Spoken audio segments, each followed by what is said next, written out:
Hi guys, இன்றைக்கி நம்ம பார்க்க போகிற ட்ராமா பற்றி சொல்லணும்னா ஒரு சூப்பரான ரொமான்டிக் ட்ராமான்னு சொல்லலாம். இன்னொரு சமயம் இது ஒரு பக்காவான மெலோ ட்ராமான்னு சொல்லலாம். அப்படியே பார்க்க சில ட்ராமாலாம் எவ்வளோ மெல்லிஸாக இருக்கும்னு சொல்லுவாங்களே அந்த மாதிரி இருக்கும். பட் ஃபஸ்ட்டு சஸ்பென்ஸ்லாம் பஞ்சமே இருக்காது. இந்த ஸ்டோரியோட ஒன்லைனர் பார்த்தீங்கன்னா ஊருக்குள்ளே 2 பெரிய தலைங்க இருக்காங்க. அதாவது 2 பேருமே ரொம்ப பெரிய தக்ஸ் தான். ஆனால் அவங்க 2 பேரும் ஒரே பொண்ணு லவ் பண்ணுறாங்க. இது கடுக்கில் என்ன ஆகுது, அதுக்குள்ளே சஸ்பென்ஸ் ட்விஸ்ட்டு எல்லாம் தான் மிச்சம் இருக்க கதை.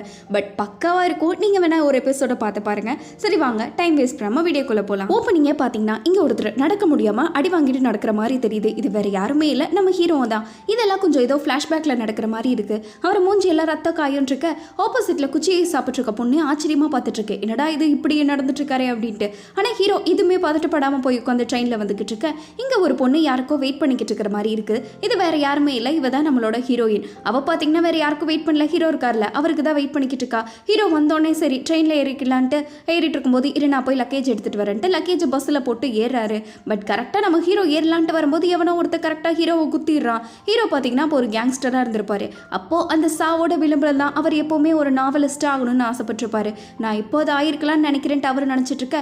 இங்கே ஹீரோயின் பார்த்தீங்கன்னா ஹீரோவை நினச்சி கதறிக்கிட்டு இருக்கேன்ட்டு ஃப்ளாஷ்பேக்கை காட்டிக்கிட்டு இருக்காங்க. இப்போ கொஞ்சம் நாளுக்கு அப்புறம் அப்படியே ப்ரெசென்ட்டில் காட்டுறாங்க. இது ஒரு நாவல்லாம் இருக்கும்ல அந்த மாதிரி ஒரு இடம் தான் காட்டிட்டு இருக்காங்க. ஒவ்வொருத்தங்களும் அவங்களுக்கு பிடிச்ச நாவல் பிடிச்ச கவிதையெல்லாம் என்னென்ட்டு படிச்சுக்கிட்டு இருக்காங்க. அப்போ கரெக்டாக இப்போ நம்ம ஹீரோவோட டர்ன் வருது. அவரும் ஓப்பன் பண்ணி படிக்கிறாரு. இப்போ அவரோட ஆசையை நிறைவேற்றிட்டு இருக்கேன் அப்படின்ட்டு அவர் படிக்கிற கவிதையெல்லாம் பார்த்தீங்கன்னா வெட்டுவேன் குத்துவேன்ட்டு கவிதையில கூட ரத்தம் கலந்ததான் படிச்சுட்டு இருக்காங்க. மக்களுக்கெல்லாம் சரியான ஷாக்கு. என்னடா இந்த ஆளு கவிதையை கூட இப்படி வர்ணிச்சு படிச்சுட்டு இருக்கான், பைத்தியமா இவங்கிற மாதிரி நம்ம ஹீரோ வெட்டுவேன் குத்துவேன்னு படிச்சுட்டு இருக்க. ஒரு அம்மா பார்த்தீங்கன்னா மனசு தாங்காம கேட்டுருது, ஏங்க நீங்க இப்படி படிக்கிறீங்க வெட்டுவேன் குத்துவேன்ட்டு அறுப்பேன்ட்டு இப்பெல்லாம் படிக்காம கொஞ்சம் நார்மலா படிக்கலாம்லன்னு இருக்க. ஹீரோ எனக்கு இதான் பிடிச்சிருக்குங்கிற மாதிரி சொல்லிட்டு இருக்க. அதுக்குள்ள கோச் பார்த்தீங்கன்னா வந்து ஆமா உங்க கவிதை ரொம்ப நல்லா இருந்துச்சுன்ட்டு ஹீரோ அந்த இடத்துல இருந்து விலக்கி விட்டுறாங்க. அதுக்கப்புறம் ஹீரோ நான் போயிட்டு வரேன் அப்படின்ட்டு போகும்போது தான் அந்த கோச்சு சொல்லிக்கிட்டு இருக்காங்க, நீங்கள் நினைக்கிற மாதிரி இவன் ஒன்றும் சாதாரண ஆள் இல்லை, இவன் ஒரு கேங்ஸ்டர், அதனால இவன்ட்ட கொஞ்சம் பார்த்தே வச்சுக்கோங்க, இப்பெல்லாம் அவங்ககிட்ட சொல்லிட்டு இருக்காதீங்க உங்களே போட்டுற போறான்ட்டு ஹீரோவை பற்றின ஒரு வில்லங்கமான இன்ட்ரோ கொடுத்துட்ருக்க. அப்போ கரெக்டாக ஹீரோவோட ஃப்ரெண்டு கால் பண்ணியிருக்கான். அவரும் ஒரு போலீஸாக இருக்கார் போல. இந்த மாதிரி உங்கள் வீட்டுக்கு தான் வந்துட்டு இருக்கேன்னு சொல்ல, இன்னொரு பக்கம் ஹீரோ வேலை செய்கிறாரு பார்த்தீங்களா, அந்த கேப்டனும் ஃபோன் பண்ணி இந்த மாதிரி உன் வீட்டுக்கு வந்துட்டு இருக்கேன், ஒரு பஞ்சாயத்தை பற்றி பேசணும்னு சொல்லிட்டு இருக்காங்க. 2 பேரும் வீட்டுக்கு வரானுங்களேன்ட்டு ஹீரோ பார்த்தீங்கன்னா எவ்வளோ சொன்னாலும் கேட்கலன்ட்டு பாத்திரம் அடிச்சுட்டு வீட்டுக்குள்ளே ஓடிக்கிட்டு இருக்க. எங்கே நம்ம ஹீரோயினை தான் கட்டுறாங்க. அவ பார்த்தீங்கன்னா இப்போ கிட்டத்தட்ட ஜாப் தேடிக்கிட்டு இருக்கா. இன்னைக்கு ஒரு இன்டர்வியூ இருக்கு, பியானோ டீச்சருக்கு. இவ ஒரு சிங்கரும் கூட. அதனால தான் வந்து இந்த மாதிரி ஆடிஷனில் செலக்ட் ஆகலாமா வேண்டாமான்ட்டு உட்காந்து யோசனை பண்ணிக்கிட்டு இருக்க. அங்கே நம்ம ஹீரோட வீட்டில் ஏதோ ஒரு வயசான தாத்தாவை கட்டுறாங்க. அவர் இந்த வயசானவங்களை எப்படி பழுது பார்த்துட்டு இருப்பாங்க அந்த மாதிரி பார்த்துட்டு இருக்க. ஹீரோக்கு அம்மாவும் இருக்காங்க. அவங்க வீட்டு வேலையெல்லாம் பார்த்துட்டு இருக்காங்க. இந்த மாதிரி அப்பா இந்த 2 பேர் வரப்போறாங்கன்னு இருக்க. ஆமாம் நான் தான் சொன்னேன், பஞ்சாயத்து ஏதோ பண்ணிட்டீங்களாமா, அதை பற்றி பேசி முடிக்கணும் தான், சீக்கிரமா நீயும் வந்து சேருன்ட்டு ஹீரோ அதிகாரம் பண்ணிட்டு நல்லா தலையெல்லாம் சீவிட்டு வந்து உட்கார்றாரு. என்னடா இது அப்பா நான் சாந்தமா இருப்பாருன்னு பார்த்தா இவர் கொஞ்சம் கேங்ஸ்டர் அப்பா போல. இன்னொரு பக்கம் காரெல்லாம் வந்துடுறாங்க. வந்த உடனே போலீஸும் கூட சேர்ந்து வந்து பஞ்சாயத்து பேசிட்டு இருக்காங்க. இங்கே தான் இந்த வீடியோவை பாருங்க. 2 டீமும் மாற்றி அவங்க ஆளை அடிச்சிட்டு இருக்காங்க. நல்ல வேலை மக்கள் யாரும் அஃபெக்ஷன் ஆகல, இருந்தாலும் நீங்க தான் கொஞ்சம் பார்த்து வைக்கணும்னு இருக்க. அந்த பெரியவர் பார்த்தீங்கன்னா கடுப்பாயிட்டாரு. எவ்வளோ டைம் சொல்றதுன்ட்டு அவர் கத்திக்கிட்டு இருக்க. ஹீரோ கரெக்டாக வந்துடுறாரு. ஹீரோவோட ஃப்ரெண்டு அந்த போலீஸ் இருக்காருல்ல அவரே ஏதோ ஜூனியர் பையனை பிடிச்சி கலாய்ச்சிட்டு இருக்காங்க ஹீரோவோட ஆளு. சரி வா உங்ககிட்ட கொஞ்சம் தனியாக பேசணும்னு ஹீரோவை தனியாக கூட்டிகிட்டு போய், நம்மளுக்கு இங்கே வந்தாலே சரி இந்த ஸ்கூல் ஞாபகம் தான் வருது. ஸ்கூல்லலாம் எப்படி இருந்தோம்ல, நான் தருதலையாக இருந்தேன், நீ நாவலாகிறேன்னு சொல்லிட்டு இருந்தேன், இப்போ பாரு நீ தருதலையாக இருக்க, நான் போலீஸாக இருக்கேன், லைஃப் இஸ் அன்பிரடிக்டபிள்ன்ட்டு எல்லாம் பேசிக்கிட்டு இருக்காங்க. அவங்க கிட்ட சொல்லிட்டியா என்ன அப்படின்னு கேட்டுட்டு இருக்க. ஹீரோ மழுப்பிட்டு இருக்காரு. சீக்கிரமாக சொல்லிடு, நீ எடுத்த முடிவு தானே, அதை ஹெசிடேட் பண்ணாதன்ட்டு இருக்க. அங்கே தாத்தா பார்த்தீங்கன்னா மூச்சு முட்டை கத்திக்கிட்டு இருக்காங்க. 2 பேரும் இப்படி அடிச்சிட்டிங்கன்னா நாளைக்கு எப்படி தொழில் பண்ணுறது, கொஞ்சம் கூட தொழில் உணர்ச்சி இல்லையா, அண்ணன் தம்பிகளாக தானே பழகணும், சகோதரனாக தானே பழகணும், 2 பேரும் எந்த சாரி சொல்லுங்கன்னு இருக்க. 2 பேரும் முழிச்சிட்டு இருக்கானுங்க. நான் எதனா பண்ணட்டான்ட்டு தாத்தா கேட்கறக்குள்ள 2 பேரும் பயந்துட்டானுங்க. டேய் கேப்டனுக்கு சாரி சொல்லுன்னு இருக்க. அவனும் பார்த்தீங்கன்னா என்ன மன்னிச்சிருங்கண்ணா, நான் தான் கொஞ்சம் பார்த்துருக்கணும்ட்டு அவன் மனசே இல்லாமல் கல்லஞ்சாக்கிட்டு சொல்லிக்கிட்டு இருக்க. அவனும் பார்த்தீங்கன்னா கேப்டனும் மனசே இல்லாமல் பரவாயில்ல தம்பி நானும் கொஞ்சம் பொறுத்து போயிருக்கணும்ட்டு 2 பேரும் கை கொடுத்து ஷேக் பண்ணிக்கிறாங்க. இன்னொரு பக்கம் ஹீரோயின் பார்த்தீங்கன்னா சூப்பராக வாசிச்சுட்டு இருக்கா, எல்லாம் அசந்து போகிற மாதிரி. அவன் நல்லா வாசிச்சு முடிச்சோடனே தான் அந்த டீச்சர் இருந்துட்டு பரவாயில்லையே நல்லா வாசிருக்கீங்கன்ட்டு வந்து அப்ளிகேஷன்ஸ் எல்லாம் சொல்கிறாங்க. ஆக்சுவலாக ஒரு 300 பேர் பக்கம் ஸ்டூடெண்ட்ஸ்க்கு சொல்லிக் கொடுக்கணுங்கிற மாதிரி சொல்லிட்டு இருக்க. ஹீரோயின் எனக்கு அவ்வளோலாம் வேண்டாம், நான் அந்த மாதிரி ரொம்ப கூச்ச சம்பவம் அவ்வளோ பேர் முன்னாடிலாம் பண்ண முடியாதுன்னு இருக்காங்க. சரி அது ஒன்றும் பிரச்சனை இல்லை, போக போக பார்த்துக்கலான்ட்டு நீங்கள் யூடியூப் சேனல் வச்சுருக்கீங்களா, எனக்கு இந்த ஆட்டோகிராஃப்லாம் கொடுக்குறீங்களான்ட்டு ஹீரோயின்ட்டு கேட்குறாங்க. ஓ நீங்கள் என் சேனலெல்லாம் பார்ப்பீங்களான்ட்டு அவளுக்கு ஒரே சந்தோஷமாயிடுது. எனக்கு ஆசைப்பட்ட மாதிரியே அவள் ஆட்டோகிராஃப்லாம் போட்டு கொடுத்துக்கிட்டு இருக்க. நம்ம ஹீரோயின் பார்த்தீங்கன்னா இதுதான் அவளோட டைப்பு, ரொம்பவே அமைதியான பொண்ணு, இந்த கூச்சு சுபாவெல்லாம் ஜாஸ்தியாக இருக்க பொண்ணு. இன்னொரு பக்கம் தாத்தாவை பார்க்கலான்ட்டு அவரோட ஃப்ரெண்டு வந்து, ஏன்டா எப்போ பார்த்தாலும் எங்கள் ஆளோட உயிரையே வாங்கிட்டு இருக்கீங்க, சண்டே எல்லாம் போட விடாமல் பொழப்புத்தனம் பண்ண முடியாதுன்ட்டு அவர் கிளம்பிட்டு இருக்காரு. அடவா உங்ககிட்ட கொஞ்சம் பேசணும் அப்படின்ட்டு தாத்தா கூப்பிட, சரி இருங்க நான் போயிட்டு வரேன், இன்னொரு டைம் சண்டை போட்டிங்கன்னா கையும் காலெல்லாம் உடச்சு விட்ருவேன் பாருங்க அப்படின்ட்டு இவங்கெல்லாம் ஏதோ ரிட்டையர்டான கேங்ஸ்டர்ஸ் போல. அங்கட்டே வந்து நம்ம ஹீரோட்ட பாவோல இவங்க கூட எப்படி மல்லு கட்டுறேன்ட்டு கலாச்சிட்டு போயிட்டு இருக்கான். ஹீரோக்கு வெறியாவது இருந்தாலும் எதுவுமே பேசாமல் இருக்க கரெக்டாக ஹீரோக்கு பார்த்தீங்கன்னா ஒரு குட்டி பையன் வந்து ஹக் பண்ணிக்கிட்டு இருக்கான். இது வேற யாருமே இல்லை, ஹீரோவோட அக்காவோட பையன் தான் இவங்க. ஹீரோவோட அம்மா, இந்தா உன் தங்கச்சிக்கு அவளுக்கோ அவளோ கல்யாணம் பண்ணிக்க போறவருக்கும் நான் கிம்ச்சி கொண்டு வந்திருக்கேன், நீ தான் போய் கொடுத்துட்டு வரணும்ட்டு ஹீரோவை டெலிவரி பாய் பார்க்க வச்சிடறாங்க. அவள் என்ன கல்யாணம் பண்ணி போகல, அப்புறம் என்ன உங்களுக்கு பாசம் அப்படின்ட்டு இருக்க அவங்க அம்மா, அதெல்லாம் விடு, உங்கள் பெரிய அக்காவை பற்றி கேட்டுச்சே இல்லையா, பையனும் வேற தனியாக வளர்ந்துக்கிட்டு இருக்கான்ட்டு இருக்க. ஹீரோ நான் விசாரிச்சுட்டு தான் இருக்குங்கிற மாதிரி சொல்கிறாங்க. அதையும் பார்த்து விசாரிச்சு முடி, அதுக்கப்புறம் இந்தா அப்படின்ட்டு ஏதோ பேங்க்லேருந்து ஸ்டேட்மெண்ட்லாம் விட்டுருக்கான். 3 லட்ச ரூபாய் கடன் இருக்கு, உங்கள் அப்பா பார்த்துக்கிறேன்னாரு, ஆனால் என்ன பண்ண போறான்னு தெரியலன்ட்டு அவங்க அம்மா புலம்பிட்டு இருக்க. ஹீரோ வீட்டுக்கு போய் இந்த மாதிரி இந்த கடன் எல்லாம் என்ன பண்ண போறீங்கன்னு கேட்டுக்கிட்டு இருக்கான். அதெல்லாம் நீ ஏதோ கவலைப்படாத, என்னோட ஜூனியர் பையனுக்கு நிறைய கனெக்ஷன் இருக்கு, அவனை வச்சு நான் கொஞ்சம் எக்ஸ்டெண்ட் பண்ண டைம் கேட்க போறேன், நாங்கள் பார்த்துக்குறோம், நீ ஏதோ கவலைப்படாதுன்ட்டு ஹீரோவோட அப்பா சொல்றாரு. ஊருக்கே பருப்பானாலும் வீட்டுக்கு தொடப்பாதாங்கிற மாதிரி ஹீரோக்கே பார்த்தீங்கன்னா கடன் கஷ்டம்லாம் இருக்கு. இத்தனைக்கு ஒரு பெரிய கேங்ஸ்டரும் கூட. என்னடா இதுன்ட்டு வாழ்க்கையை வெறுத்து போய் ஹீரோ பார்த்தீங்கன்னா ஓட்டிக்கிட்டு இருக்க. 10வது பிரச்சனையா அவன் தங்கச்சி கால் பண்ணிக்கிட்டு இருக்கா. இந்த மாதிரி அம்மா சொன்னாங்க நீ வரன்ட்டு ஹாஸ்பிட்டலுக்கு வந்து எமானத்தை வாங்கிடாத, ஒழுங்கா வீட்டுக்கு போ புரியுதா, இங்கெல்லாம் வந்து என்னோட அண்ணனுக்கு இதை ப்ரூவ் பண்ணிடாதுங்கிற மாதிரி அவள் ஃபோனை கட் பண்ணிட்டு வந்துக்கிட்டு இருக்கா. இவளோட மாப்பிள்ளை பார்த்தீங்கன்னா நம்ம ஹீரோவோட பெஸ்ட் ஃப்ரெண்டு தான் போல. உங்கள் ஃப்ரெண்டு தான் வந்து ஏன் உயிர் எடுத்துட்டு இருக்கான், இந்த மாதிரி கிம்ச்சி கொண்டு வரானாமான்னு சொல்லிட்டு இருக்க. உன் ஃப்ரெண்டு வர சொல்ல வேண்டியதானே உங்கள் அண்ணனை, எனக்கு அவனை ரொம்ப பிடிக்கும் தெரியுமா அப்படின்ட்டு இவர் சின்ன வயசுலலாம் எல்லா பசங்கள்லாம் புள்ளி பண்ணுறாங்கன்னு சொல்லி அழுதுட்டு இருக்கப்போ ஹீரோ தான் பார்த்தீங்கன்னா காப்பாற்றிருப்பாரு. அதனாலேயே எனக்கு என்னோட ஃப்ரெண்டு ரொம்ப முக்கியம் தான் அப்படின்ட்டு அவங்க மாப்பிள்ளை பார்த்தீங்கன்னா நம்ம ஹீரோக்கு தான் சப்போர்ட் பண்ணிக்கிட்டு இருக்காங்க. நாங்களாம் எப்படி இருந்தோம் தெரியுமான்ட்டு இவர் ஹீரோ போலீஸ்ன்ட்டு எல்லாமே ஒரே குரூப்பாக தான் இருந்திருப்பாங்க. பட் என்னதான் இவங்களாம் ஃப்ளாஷ்பேக்கை பேசிட்டு இருந்தாலும் இவங்களுக்குள்ள ரொமான்ஸ் குறையாத மாதிரி தான் இருக்கு. இவங்க அப்படியே ஒரு ஹாப்பி கப்பலாக இருக்கிற மாதிரி காட்டிக்கிட்டு இருக்க. ஹீரோ பார்த்தீங்கன்னா அவரோட ஹெட் கிட்ட வேலைக்கு விடுறது பிளானை பற்றி பேசிக்கிட்டு இருக்காங்க.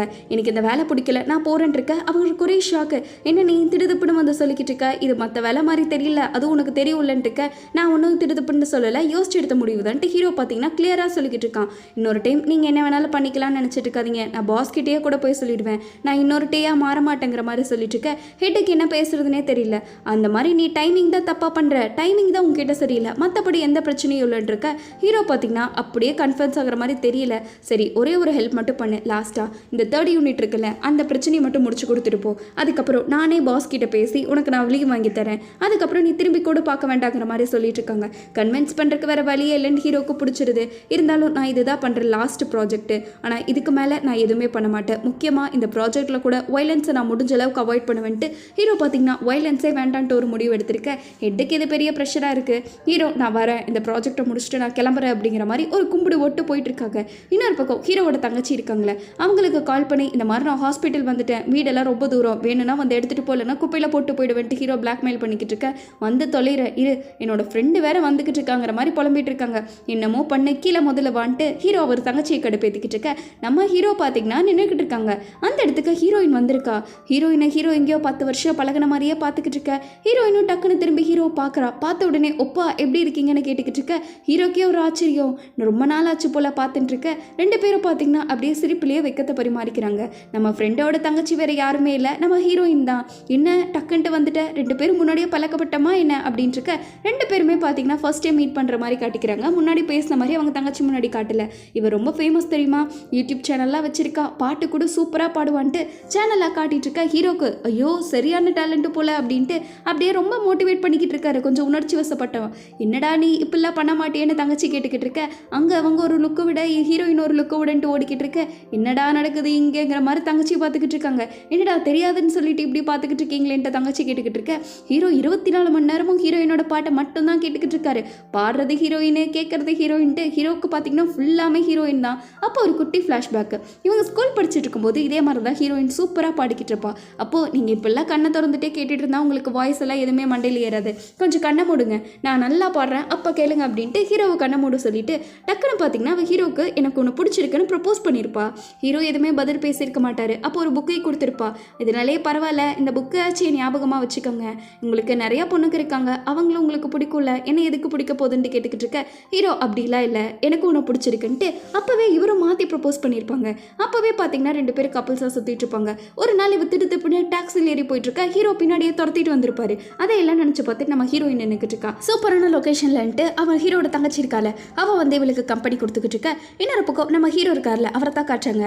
நைட்டு ஃபுல்லாமே சரி நம்ம ஹீரோயினோட ஞாபகம் தான். அதே பாட்டை எத்தனை டைம் தான் திருப்பி திருப்பி கேட்பாரோ தெரில. அத்தனை டைம் கேட்டுட்டு மறுபடியும் நம்ம ஹீரோயின் ஒரு புக்கு கொடுத்துருப்பா பார்த்தீங்களா, அதை எடுத்து வச்சுட்டு அவ்வளோ சந்தோஷமாக அந்த ஃபர்ஸ்ட் லெவல்னு சொல்லுவாங்களே அது ஹீரோக்கு எகைன் ஃபீல் ஆகிற மாதிரி அவ்வளோ திருப்தியாக உட்காந்துக்கிட்டு இருக்காங்க. கரெக்டாக போய் எவனோ கதவு தட்டிட்டு இருக்கான். யார் மேலே அந்த குட்டி பையன் தான். தாத்தா கொரட்டை ஜாஸ்தியாக விடுறாரு, உங்கள் ரூமில் தூங்கிக்கிறேன் அப்படின்ட்டு அந்த பையன் வந்து கலாய்ச்சிருக்கான். ஹீரோ என்ன ஆன்ட்டி அழகாக இருக்காங்களா என்ன அப்படின்ட்டு ஹீரோயினை பார்த்து கேட்டுட்டு இருக்க. அவன் பார்த்தீங்கன்னா சொல்கிற அளவுக்கு அவ்வளோ ஒரு பெருசா இல்லைன்ட்டு ஹீரோவை கலாய்ச்சிட்டு இருக்கான். அப்போ போடா தாத்தா கிட்டே தூங்குடான்ட்டு ஹீரோ கலாய்ச்சிட்டு இருக்க.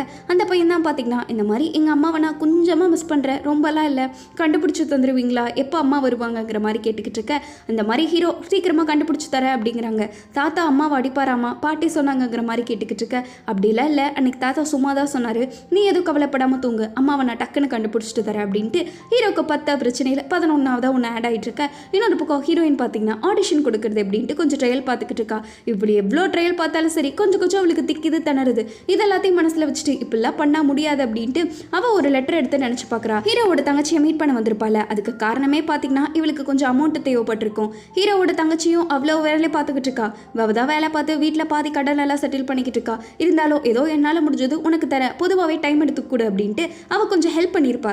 அதை தான் நினச்சிட்டு நம்ம ஹீரோயின் பார்த்துக்கிட்டு இருக்கா. பட் நம்ம ஹீரோயின் கடன் வாங்கினது ஒன்று இவளுக்காக இல்லை. திரும்பி பார்த்தா அவங்க அம்மாவோட ஃபோட்டோ மட்டும் இருக்குது, இவ்வளோ அவங்க அம்மாவும் இருக்கிற மாதிரி. அவங்க ஹாஸ்பிட்டலில் இருப்பாங்க போல். அதை நினச்சிட்டு நம்ம ஹீரோயின் நெக்ஸ்ட் டே ரெக்கார்டிங்க்கு போயிட்டுருக்க. நல்ல ஆப்பர்ச்சுனிட்டி யூஸ் பண்ணிக்கோங்கன்ட்டு பாடுறதுக்குள்ள இவ்வளோ ரெடி ஆகிட்டா. நம்ம ஹீரோயினும் டியூன் எடுத்துக்கிட்டு இருக்கா. அவ்வளோ ஆர்வமாக அவரும் உட்காந்துக்கிட்டு இருக்காரு, பாட்டு போடுவார்ல அவர். அங்கே 10 பேர்லாம் வந்துட்டு இருக்க. சூப்பராக பாடுவா அந்த பொண்ணு, நீங்கள் வேணால் கேட்டு பாருங்களேன்ட்டு அவரை நிற்க வச்சிருக்காரு. நம்ம ஹீரோயினுக்கு பார்த்தீங்கன்னா டக்குன்னு பாட தலையெல்லாம் ஒரு மாதிரி சுற்றுது. யாரோ ஒருத்தவங்க காதுக்குள்ளே பேசிட்டு இருக்கிற மாதிரியே இருக்க. அவள் டக்குன்னு நிறுத்திடுறா. என்னாச்சு அப்படின்ட்டு இருக்க. நம்ம ஹீரோயினால் பாடவே முடியல.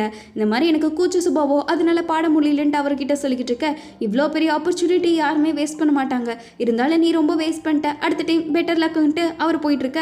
ஹீரோயின் பார்த்தீங்கன்னா சரியா சொதப்பி வச்சுட்டா. அடுத்த நாள் நம்ம ஹீரோ அப்படி எதுக்கு ரெடி ஆகிட்டு இருந்தாருன்னா ஹீரோவோட தங்கச்சி கிட்ட வந்து ஹீரோயினோட நம்பர் வாங்குறதுக்கு தான். இந்த மாதிரி அவன் நம்பரை உனக்கு கேட்டுக்கிட்டுக்கா அப்படின்னு இருக்க. அவளும் உன் நம்பரை கேட்டா, ஆனால் நான் என்னோட நம்பர்லாம் உனக்கு கொடுக்க முடியாதுன்னு இருக்காங்க. ஹீரோ ஏன் கொடுக்க முடியாது அப்படின்ட்டு இருக்க. அவளை பற்றி ரூமர்லாம் போயிட்டு இருந்துச்சு, உனக்கு தெரியுமா இல்லையா, அவளே நேற்று காசு வாங்க தான் வந்தாங்கிற மாதிரி அவள் தங்கச்சி சொல்லிக்கிட்டு இருக்காங்க. ஏன் அவள் கண்டிஷன்லாம் ரொம்ப மோசமாக இருக்கானுங்கிற மாதிரி இருக்க. அதெல்லாம் தெரில, பத்தாதுக்கு அவள் என் ஃப்ரெண்டு, உன்னை லவ் பண்ணிட்டு அவையே கஷ்டப்பட போறா, நான் அதுக்கெல்லாம் லவ் பண்ண மாட்டேன்ப்பா அப்படின்ட்டு ஹீரோவோட தங்கச்சி பார்த்தீங்கன்னா நம்பரே கொடுக்காம போயிட்டு இருக்கா. ஹீரோ என்ன ரூமர்னாச்சும் சொல்லிட்டு போ அப்படின்ட்டு இருக்க. அதெல்லாம் ஒன்றுமே சொல்ல முடியாதுன்ட்டு அவங்க தங்கச்சி வேணுனே வம்பிழுத்துட்டு போயிட்டு இருக்க. இங்கே ஹீரோ எப்படா பேசுறதுன்னு மண்டே பிச்சுட்டு இருக்காங்க. கரெக்டாக ஃபோனில் ஏதோ ஒரு டோன் வருது. யாருன்னா நம்ம ஹீரோயின் தான். எப்படி இருக்கீங்க அப்பா, பார்த்து ரொம்ப நாள் ஆச்சு, நம்ம மீட் பண்ணலாங்கிற மாதிரி மெசேஜ் பண்ணிட்டு இருக்க. ஹீரோக்குன்னா தலையும் புரியல காலும் புரியல, அப்படியே வெக்கத்தில் மிதந்துட்டு சிரிச்சிட்டு இருக்காங்க. இதோ மீட் பண்ணலாமே அப்படின்ட்டு ஹீரோ ஒரு ஸ்மைலை போட்டுட்டு இருக்கேன்ட்டு அதோடு இந்த எபிசோட் முடிக்கிறாங்க. எப்படி காய்ஸ், ஃபர்ஸ்ட் எபிசோட் உங்களுக்கு நல்ல இம்ப்ரெஷனாக இருந்துச்சா இல்லையா, கண்டினியூ பண்ணலாமா வேண்டாமான்ட்டு கமெண்ட்டில் சொல்லிட்டு போங்க. அடுத்து போக போக தான் ஒரு ட்விஸ்டடாக அப்படியே செம்மையாக கொண்டு போயிருப்பாங்க. அந்த புக்கிஷ் ரொமான்ஸ் எல்லாம் வரும். பிடிச்சிருக்கா இல்லையா அப்படின்னு மறக்காம கமெண்ட்டில் சொல்லிட்டு போங்க. பிடிச்சிருந்தா லைக் ஷேர் சப்ஸ்கிரைப்லாம் பண்ணிக்கோங்க. அடுத்த ஒரு சூப்பர் எபிசோடில் மீட் பண்ணுவோம். அது வரைக்கும் பாய் ஸ்வீட்டீஸ்.